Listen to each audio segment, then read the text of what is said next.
तो आज मैं आपको एक अनोखी रहस्यमय कहानी सुनाऊंगी। अगर आप चैनल पर नए हैं तो अभी सब्सक्राइब कर ले, क्योंकि यह मेरा दूसरा नया चैनल है। तथा कहानी पूरा देखे, अंत में एक अनोखा रहस्य छुपा है। धन्यवाद। तो सुनिए। विंध्य पर्वतमाला की गोद में एक छोटा सा घना जंगल था। उस जंगल के बीचों बीच एक प्राचीन और जीर्ण शीर्ण छोटी ही वह मंदिर था, जहाँ बमुश्किल कोई आता जाता था। इस मंदिर की देखभाल एक वृद्ध और दुर्बल साधु विश्वनाथ करते थे। विश्वनाथ अपनी जवानी में कभी बहुत बलवान रहे होंगे, पर अब उनका शरीर थक चुका था। फिर भी वह रोज बिना नागा मंदिर की साफ सफाई करते, दूर झरने से जल लाकर शिवलिंग पर चढ़ाते और धूप दीप जलाते थे। ही किसी से कोई अपेक्षा नहीं थी, बस अपनी सेवा में लीन रहते थे। गांव से कुछ दूरी पर एक धनी व्यापारी रहता था, जिसका नाम रत्नाकर था। रत्नाकर बहुत ही कंजूस और स्वार्थी व्यक्ति था। वह अपने धन पर घमंड करता था और दूसरों को नीचा दिखाने का कोई मौका नहीं छोड़ता था। वह भगवान को केवल तभी याद करता था जब उसे कोई बड़ा काम निकलवाना होता था। श्रावण की 30वीं सोमवारी थी। इस दिन रत्नाकर ने सुना कि उसके व्यापार में कुछ बड़ा नुकसान हो गया है। घबराकर वह अपने ज्योतिष के पास गया। ज्योतिष ने उसे बताया कि उसके ऊपर शनि का प्रकोप है और उसे तुरंत किसी प्राचीन शिव मंदिर में जाकर विशेष पूजा करनी चाहिए और ढेर सारा दान करना चाहिए। रत्नाकर ने सोचा, आहा, ये तो अच्छी बात है। इसी बहाने लोग मुझे धर्मात्मा भी समझेंगे। रत्नाकर अपनी महंगी गाड़ी में सवार होकर जंगल के उस पुराने शिव मंदिर की ओर चल पड़ा। उसके साथ उसके कुछ सेवक भी थे, जो पूजा का सारा सामान और ढेर सारा दान का द्रव्य लेकर चल रहे थे। जब वे मंदिर पहुंचे तो उन्होंने देखा कि वहां कोई भीड़ नहीं थी। सिर्फ वृद्ध साधु विश्वनाथ अकेले ही मंदिर की साफ सफाई कर रहे थे और उनके माथे से पसीना बह रहा था। रत्नाकर ने साधु को देखा और तिरस्कार से मुस्कुराया। क्या यही मंदिर है? यहाँ तो कोई आता भी नहीं। क्या यहाँ पूजा करने से मेरा नुकसान ठीक हो जाएगा? उद्धरण चिन्ह। साधु विश्वनाथ ने बिना सिर उठाए कहा, महादेव को स्थान नहीं, भाव चाहिए। आप सच्चे मन से पूजा करें, सब अच्छा होगा। रत्नाकर ने साधु की बात अनसुनी कर दी। उसने अपने सेवकों को आदेश दिया कि वे मंदिर को सजाएं और खूब सारे दीपक जलाएं। उसने शिवलिंग पर ढेर सारे फल और मिठाई चढ़ाई, महंगे वस्त्र ओढ़ाए और जोर से मंत्रों का जाप करने लगा, ताकि साधु और आसपास के जानवर उसकी भक्ति देख सकें। पूजा समाप्त होने पर रत्नाकर ने साधु विश्वनाथ की ओर देखा और अहंकार से कहा, देखो साधु, मैंने कितना दान किया है और कितनी भव्य पूजा की है। अब मेरा भाग्य जरूर बदल जाएगा। तुम जैसे गरीब और अकेले साधु की सेवा से भला क्या होगा? उद्धरण चिन्ह। साधु विश्वनाथ ने शांत भाव से रत्नाकर की ओर देखा और एक भी शब्द नहीं कहा। उन्होंने बस अपनी छोटी सी थाली उठाए और मंदिर में बचे हुए फूलों और बेलपत्रों को इकट्ठा करने लगे, जो रत्नाकर ने पूजा के बाद फेंक दिए थे। तभी अचानक जंगल में एक भयंकर आग लग गई। हवा तेज होने के कारण आग तेजी से मंदिर की ओर बढ़ने लगी। रत्नाकर और उसके सेवक घबरा गए। उन्होंने भागने की कोशिश की, लेकिन आग इतनी तेजी से फैल रही थी कि रास्ता बंद हो गया। रत्नाकर ने चिल्लाना शुरू किया, कोई बचाओ, मेरा सारा धन जल जाएगा, मेरा व्यापार नष्ट हो जाएगा।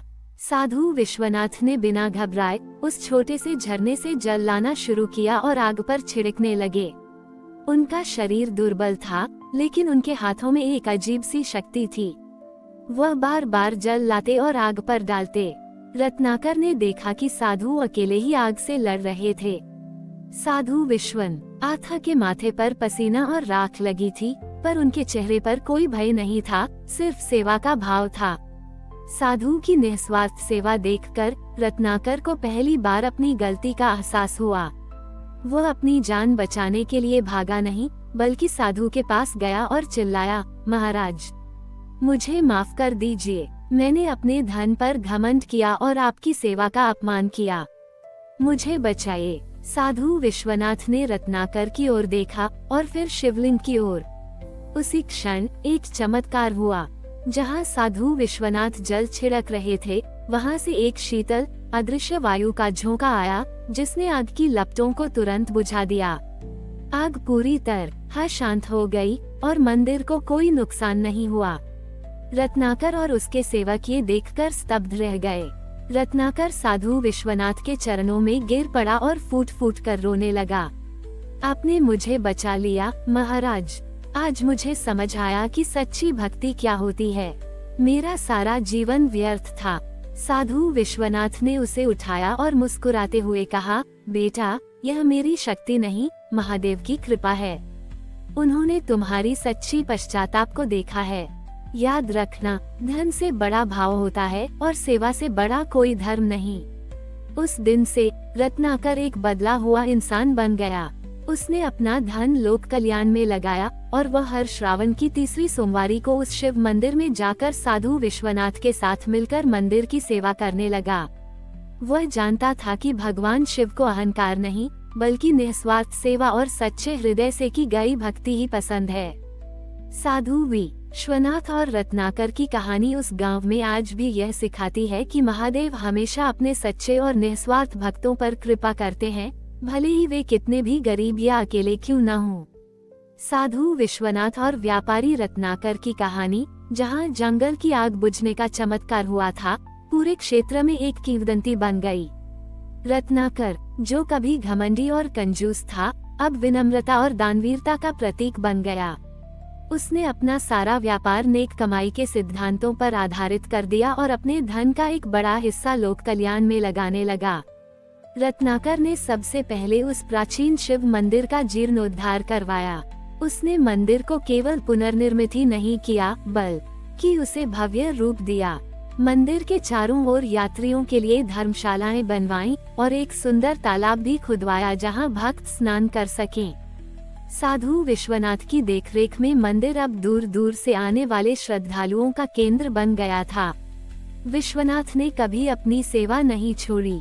वो अब भी हर रोज मंदिर की साफ सफाई करते और भक्तों का मार्गदर्शन करते थे। रत्नाकर ने अपनी एक बड़ी सीख को गांव में एक परंपरा का रूप दिया। उसने गांव वालों के साथ मिलकर निर्णय लिया कि हर श्रावण की तीसरी सोमवारी को न केवल मंदिर में विशेष पूजा होगी, बल्कि अन्नदान महोत्सव का आयोजन भी किया जाएगा। इस दिन रत्नाकर और गांव के अन्य धनी लोग मिलकर जरूरतमंदों को भोजन, वस्त्र और अन्य आवश्यक वस्तुएं दान करते थे। ये परंपरा उस दिन की याद में शुरू की गई थी जब रत्नाकर को अपनी गलती का एहसास हुआ था और साधु विश्वनाथ की निस्वार्थ सेवा से उसे जीवनदान मिला था। धीरे धीरे रत्नाकर की छवि पूरी तरह बदल चुकी थी। लोग उसे अब दानवीर रत्नाकर के नाम से जानते थे। उसने साधु विश्वनाथ को अपना आध्यात्मिक गुरु मान लिया था और उनसे जीवन के गूढ़ रहस्य सीखता था। साधु विश्वनाथ ने उसे समझाया कि सच्चा धन वह नहीं जो तिजोरी में बंद हो, बल्कि वह है जो दूसरों के काम आए। समय बीतता गया। साधु विश्वनाथ और रत्नाकर दोनों वृद्धावस्था को प्राप्त हुए। उनकी मित्रता और सेवा का भाव गांव के लिए एक मिसाल बन गया था। साधु विश्वनाथ ने अपनी अंतिम सांसें उसी मंदिर में ली जिसकी उन्होंने जीवन भर निस्वार्थ सेवा की थी। रत्नाकर उनके जाने से बहुत दुखी हुआ, पर उसने साधु की शिक्षाओं को कब बड़ी ही नहीं भुलाया। रत्नाकर ने साधु विश्वनाथ की स्मृति में मंदिर परिसर में एक सुंदर ज्ञान कुटिया बनवाई, जहां गांव के लोग इकट्ठा होकर धार्मिक ग्रंथों का अध्ययन करते और साधु विश्वनाथ के उपदेशों को याद करते। उसने अपने पुत्रों को भी यही शिक्षा दी कि धन का सदुपयोग दान और सेवा में ही है। आज भी श्रावण की तीसरी सोमवारी पर उस पहाड़ी गांव में अन्नदान महोत्सव बड़ी धूमधाम से मनाया जाता है। दूर दूर से लोग इस महोत्सव में भाग लेने आते हैं। मंदिर में विशेष पूजा अर्चना होती है और लाखों जरूरतमंदों को भोजन और वस्त्र दिए जाते हैं। साधु विश्वनाथ और रत्नाकर की कहानी आज भी उस गांव में सुनाई जाती है, जो ये सिखाती है कि ईश्वर की कृपा केवल दिखावे की पूजा से नहीं मिलती, बल्कि निस्वार्थ सेवा, सच्चे पश्चाताप और परोपकार से ही प्राप्त होती है। ये गांव आज भी शिव की अक्षय कृपा और मानव हृदय के परिवर्तन की शक्ति का जीवंत प्रमाण है। हमारी और भी आध्यात्मिक एवं अनोखी कहानियाँ देखने के लिए हमारे चैनल पर जाएं तथा धार्मिक एवं पौराणिक अनोखी कहानियाँ हमारे चैनल पर है। कृपया जाके देखें तथा हमारे चैनल को सब्सक्राइब करके रखें और वीडियो लाइक जरूर करें। धन्यवाद।